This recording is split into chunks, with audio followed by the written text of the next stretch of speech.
Mwa mambo ambayo maandiko matakatifu yaandika kwa lugha kali sana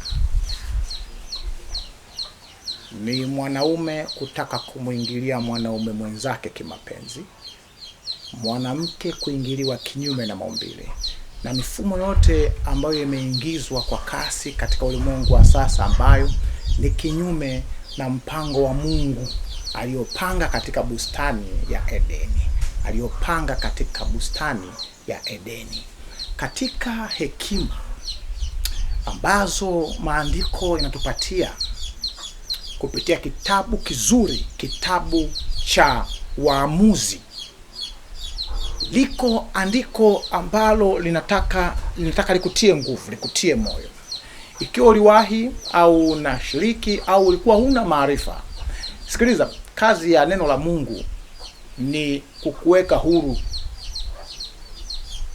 Kazi ya neno la Mungu ni kukufungua. Hakuna kitu kinachoweza kufungua ubongo wako ambao umepotoshwa na vyombo vya habari na taarifa ambazo nyingi zimewekwa na adui kukusumbua na kukupa habari za uongo ili uamini uongo ndio ukweli, zaidi ya neno la Mungu. Sasa sikiliza, kitabu cha Waamuzi 19 mstari wa 22 utasoma mpaka mstari wa 24. Maandiko matakatifu yanasema, hapo walipokuwa wakifurahi mioyo yao, tazama watu wa mji huo, watu mabaradhuri.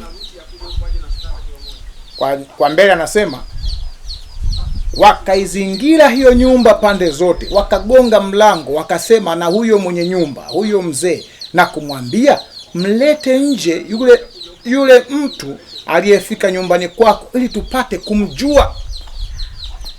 Mstari wa 24 mwishoni anasema, lakini mtu huyu msimtendee jambo la upumbavu namna hii. Tutagundua vitu viwili. Maandiko matakatifu yanamuita, kwa sababu walikuwa wanataka kumjua, walikuwa wanataka kufanya na mapenzi kinyume na maumbile. Maandiko matakatifu yanamuita mtu anayemuingilia mwanaume, mtu anayemuingilia mwanamke mwenzake kinyume na maumbile, ni mtu baradhuri, mtu asiyefaa, mtu mbovu, mtu mbaya.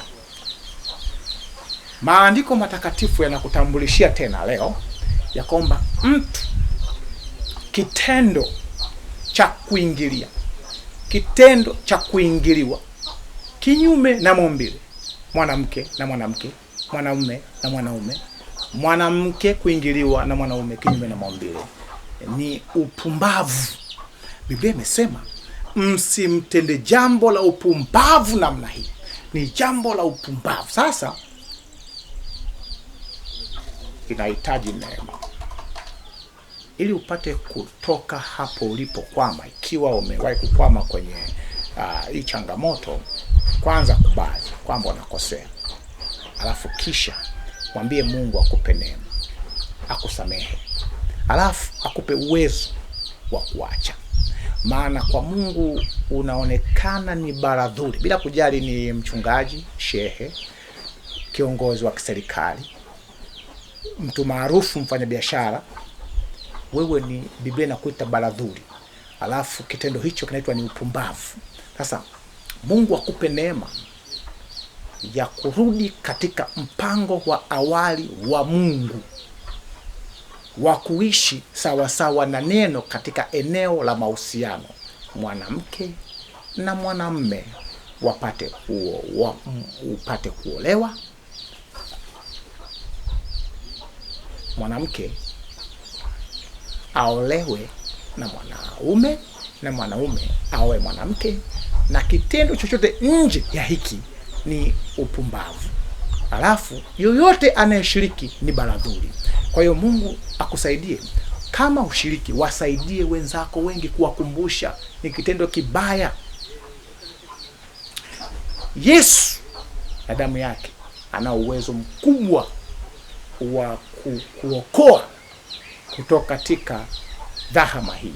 Hebu Mungu akupe neema ya kuwasaidia wengine. Mungu akupe neema ya kutokushabikia na kutetea. Mungu akupe neema ya kuacha ikiwa umewahi kushiriki matukio kama haya, maana Mungu hapendi, ni makosa mbele za Bwana. Mungu akubariki sana. Crown him